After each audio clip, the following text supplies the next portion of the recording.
జలాల్ జలాల్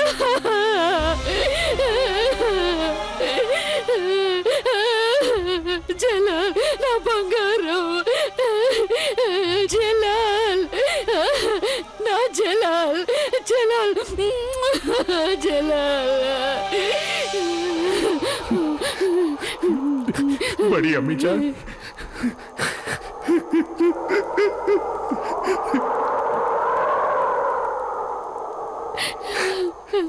జలాల్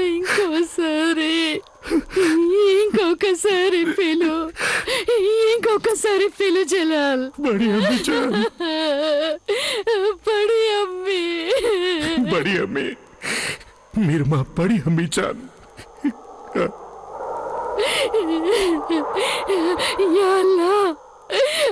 అల్లా నీకు చాలా చాలా శుక్రియా.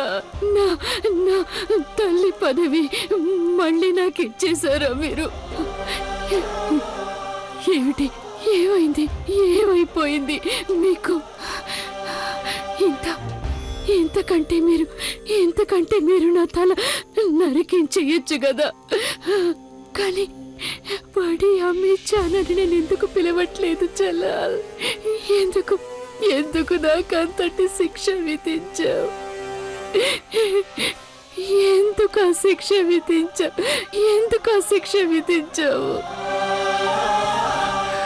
మీకు శిక్ష విధించింది షహన్షా జలాలుద్దీన్ మహమ్మద్ అక్బర్.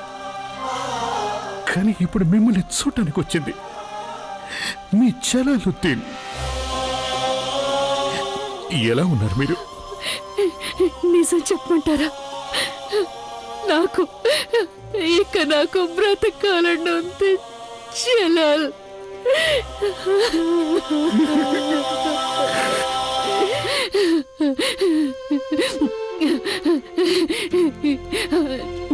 జోధా బేగం నాకు భోజనం పెట్టదలిచింది. ఇప్పుడు నా కుమారుడు లభించేశాడు. అందుకని నేను భోజనం చేయటానికి కూడా సిద్ధమే. జలాల్, ఇప్పుడు నేను ఇక్కడ అందరి ముందు జోధాకి ఒకటి చెప్పాలని అనుకుంటున్నాను. జోధా బేగం, నేను మిమ్మల్ని ఏనాడు లెక్క చేయలేదు. నాకు తెలుసు, నేనేమో మిమ్మల్ని ఎప్పుడు ద్వేషిస్తూ వచ్చాను. అది నాకు తెలుసు. కానీ ఇవాళ మీరు నాకిప్పుడు ఇచ్చారే, ఇది నాకు నా జీవితంలోనే అతి గొప్ప ఆనందం. ఈ లోకంలో ఎవరు సాయం చేసినా కూడా నేను వారి రుణం ఉంచుకోను.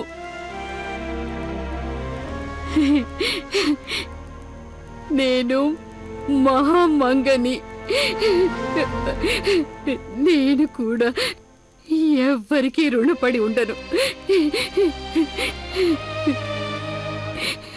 ఇప్పుడు నేను కూడా మీ కోరిక నెరవేరుస్తాను. మీరు నాకు చేసిన ఉపకారానికి నేను రుణం తీర్చుకుంటాను.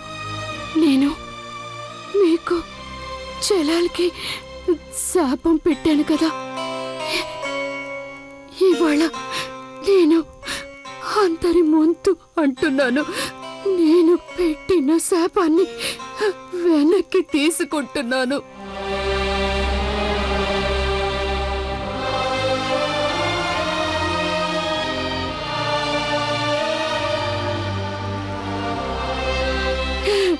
ఇప్పుడు అల్లాని వేడుకుంటున్నాను. మొఘలాయి సామ్రాజ్యానికి నా కుమారుడు మా జలాల్కి వారసుడు. అది జోధా బేగం గర్భాన్ని పుట్టాలని ప్రార్థిస్తున్నాను.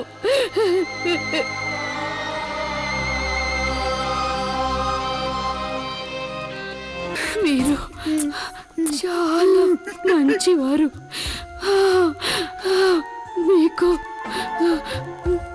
మీకు విశిష్ట రాణి ఇంకా రాజమాత కాగల అర్హత ఉంది. ఇది మొఘలాయి సామ్రాజ్యపు మహామంత్రి అంటున్న మాట. ఇది తను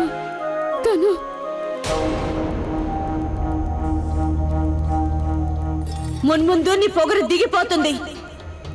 భవిష్యత్తులో మీరు ఒక హిందూ రాణి ముందు తల వంచి మోకరిల్లుతారు. అదిగో తనే జలాల్, తనే అన్నది ఒకసారి. నేను ఒక హిందూ రాణి ముందు తల వంచుతానన్నది. అదేగా అన్నావు నువ్వు. ఇవాళ నేను అందరి సమక్షంలో ఒక రాజపుత్ర బేగంకి తల దించుకొని సలాం చేస్తున్నాను. సలాం విశిష్ట రాణి.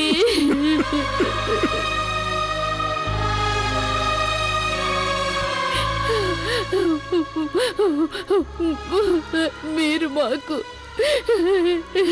అరే చెప్పండి బడి నా అమ్మిచా. బిడ్డ ఏడుస్తున్నాడేంటి? ఏడవకు నాన్న. మంచినీళ్ళు తాగుతారా? నాకేం అక్కర్లేదు. మరి ఆనందం ఎక్కువై మాటలు రావటం లేదు. నేను చాలా రోజులైంది నిద్రపోయి. నిద్ర రావటం లేదు జలాల్. ఇప్పటిక నా కుమారుడు మా పక్కనే ఉన్నాడు. అందుకే నేను ప్రశాంతంగా నిద్రపోవాలనుకుంటున్నాను. కానీ నాకు నిద్ర రావటం లేదు. అయితే ఇప్పటి జలాల్ మీ చేతిని నా తల మీద ఉంచి ఆ జోల పాట కొంచెం పాడండి. అది మీ చిన్నప్పుడు నేను మీకోసం పాడేదాన్ని. ఆ జోల పాట మీకు గుర్తుందా?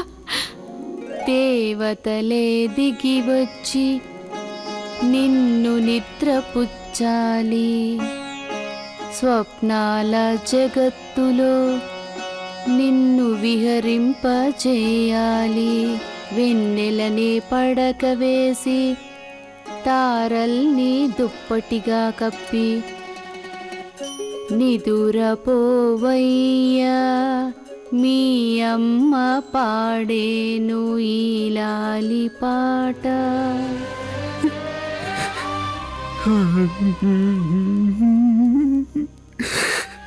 దేవతలే దిగి వచ్చి నేను నిదురపుచ్చాలి, స్వప్నాల జగత్తులో నిన్ను విహరింపజేయాలి, వెన్నెలని పడక చేసి ఆకాశాన్ని పడకల మార్చి తారలని దుప్పటిలా కప్పాలి.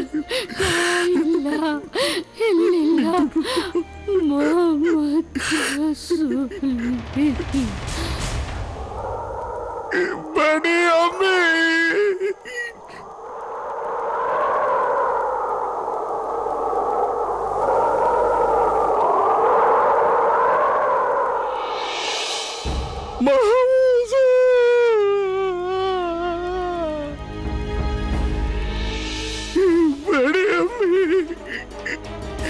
बड़ी अम्मी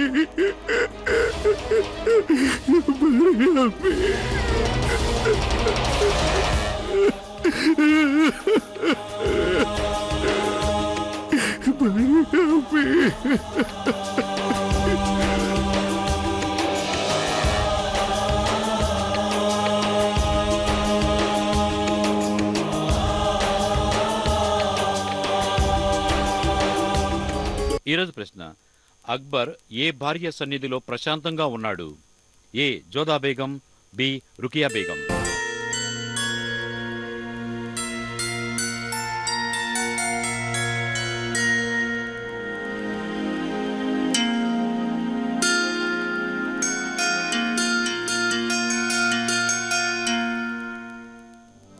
ప్రణామాలత్తయ్య గారు. మరీ ఎక్కువసేపు వేచి ఉండేలా చేశాను నిన్ను? అదేం లేదు, మీరు ప్రార్థనలో ఉండగా ఎదురు చూడటం నాకు ఆనందంగానే ఉంటుంది. చెప్పు, ఏదో పని మీద వచ్చినట్టున్నావు. మీకొక సంగతి చెప్పడానికి వచ్చాను. షహిన్షా గారి నిర్ణయం ప్రకారం మహామంగ గారి గదిని ఎప్పుడూ ఉన్నట్టుగానే ఉంచేస్తున్నాము. దానిలో ఎలాంటి మార్పు జరగబోదు. అలాగే అక్కడ ఎవరిని తిరగనివ్వబోము కూడా. అది ఎల్లప్పుడూ మహామంగ గారి జ్ఞాపక చిహ్నంగా అలాగే ఉండిపోతుంది. నేను అర్థం చేసుకోగలను. జలాల్కి మహామంగ మీద అపరిమితమైన ప్రేమ ఉండేది, ఇప్పుడు ఉంది. ఇలా చేసినందువల్ల ఆవిడ మనసుకి ప్రశాంతత లభిస్తుందని నేనెంతగానో నమ్ముతున్నాను. ఆదాబ్ మహారాణి గారు. ఆదాబ్ జోదా బేగం. జోదా బేగం, మీ నోటి మాట అద్భుతాన్ని సృష్టించింది. ఖుదా మీ ప్రార్థనని మన్నించాడు. అందుకే ఒక అబద్ధాన్ని అల్లా నిజం చేసేశాడు. మీరు ఏమంటున్నారు హకీమా సాహెబా? నాకు అసలు అర్థం కావడం లేదు. జావిదా బేగంకి అనారోగ్యం చేసింది. నేను వెళ్లి పరీక్షిస్తే ఆవిడ నిజంగానే తల్లి కాబోతుందని బయటపడింది. యా ఖుదా, నీ లీలలు ఎవ్వరికీ అర్థం కావు. మీరు చాలా మంచి వార్త తెచ్చారు. మాహం ఆదంలు లేకుండా పోయేసరికి జావిదా తల్లడిల్లిపోయింది. ఇప్పుడు తనకి బతుకు మీద కొత్త ఆశ చిగురిస్తుంది. అవునత్తయ్య గారు, మహామంగ గారు తనకి మనవడు కావాలని ఎప్పుడూ కోరుకునేవారు. తన కుమారుడు ఆదం ఖాన్ వంశం వృద్ధి చెందాలనుకునేవారు. ఇంత మంచి వార్త వినడానికి మహం బతికి ఉంటే ఎంత బాగుండేదో. అల్లా ఆవిడ ఆత్మకి శాంతి కలిగించుగాక.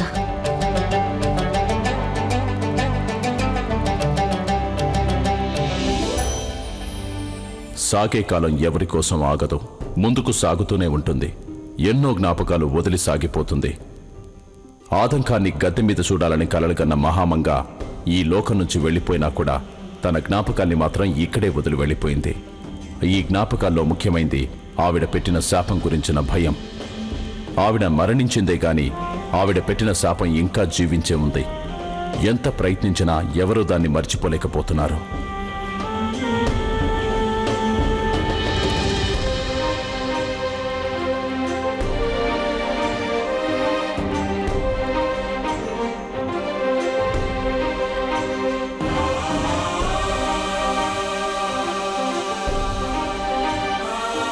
నాలుగు నెలలు గడిచిపోయాయి.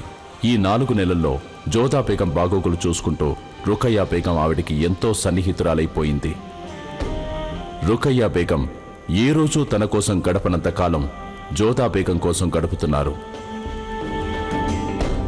జోదా ప్రసవించే రోజులు దగ్గర పడుతున్నాయి. ఒక్కో రోజు గడుస్తున్న కొద్దీ రుకయ్యా మరింత జాగరూకతతో వ్యవహరిస్తోంది. జోదాని అడుగడుగునా వెన్నంటి ఉంటోందావిడ.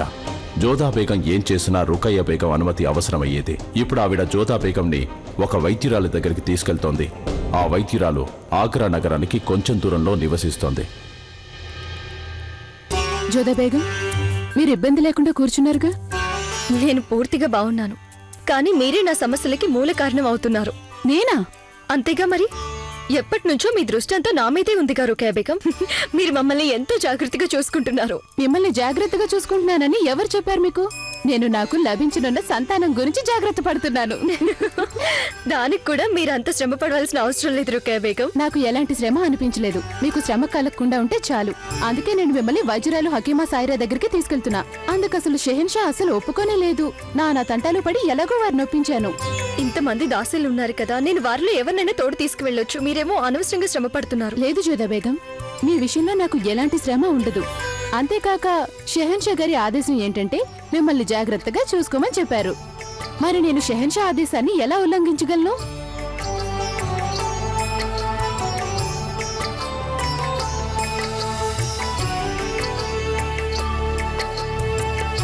మెల్లగా వెళ్ళండి మూర్ఖులారా. మీకేం కాలేదుగా? ఏం పర్వాలేదు నాకు. మీకేదైనా కావాలా జోదా బేగం?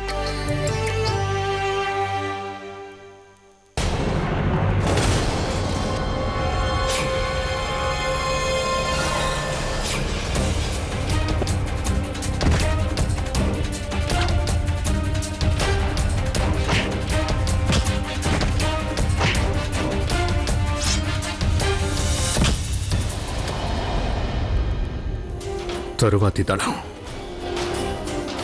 తరువాతి దళం రమ్మన్నా. దళం అంటే మొత్తం అందరినీ రమ్మని అర్థం. నీకు అర్థం కాలేదా? అయ్యింది, కానీ నేను గుంపులో ఒకటిగా ఉండదలుచుకోలేదు. నేను మీతో ఒంటరిగా అభ్యాసం చేయాలనుకుంటున్నాను. నీకు బహుశా నువ్వేదో మహావీరుడు అని పొగరుగా ఉన్నట్టుంది. పొగరికి గర్వానికి మధ్య చాలా తేడా ఉంది షహెన్షా. ఇది నా అహంకారమో, ఇది నా ఆత్మవిశ్వాసమో, అందుకు జవాబు నా కరవాలపు దాడే చెప్పగలదు. అనుమతించినట్లయితే అభ్యాసాన్ని ఆరంభిద్దాం.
మాతో యుద్ధం ఎవరు చేసినా సాధారణంగా అమరుడైపోతాడు.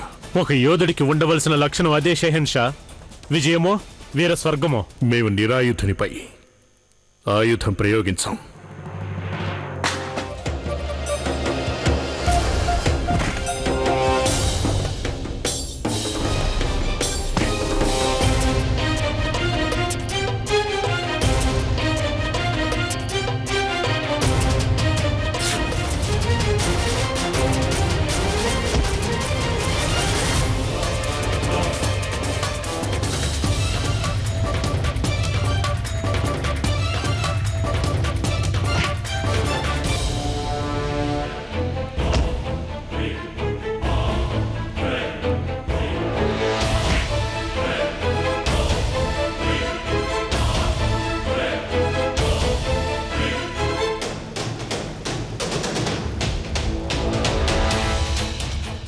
నీ నైపుణ్యం, నీ ఆవేశం మాకు చాలా బాగా నచ్చాయి.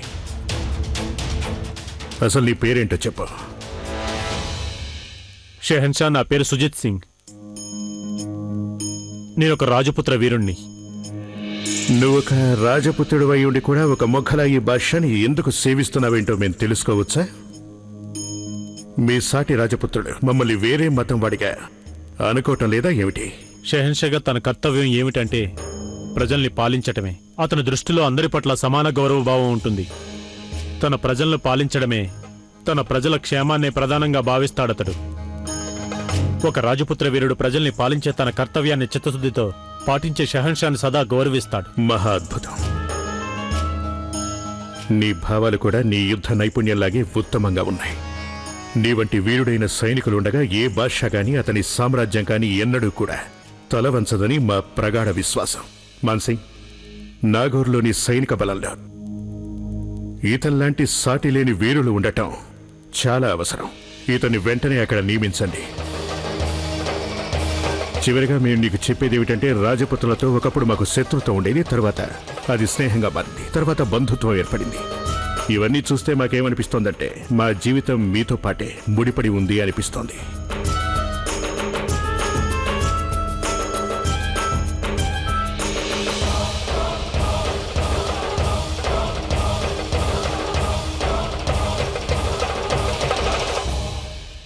ఈరోజు ప్రశ్న: అక్బర్ ఏ భార్య సన్నిధిలో ప్రశాంతంగా ఉన్నాడు? ఏ జోదా బేగం, బి రుకియా బేగం. సరైన సమాధానాన్ని జట్టి అని టైప్ చేసి స్పేస్ ఇచ్చి ఏ లేదా బి అని టైప్ చేసి 57575కి ఈ రోజే SMS చేయండి. SMS కాంటెస్ట్ లో పాల్గొనండి. XXX వారు అందించే రోజుకో వెండి విగ్రహం మీ సొంతం చేసుకోండి.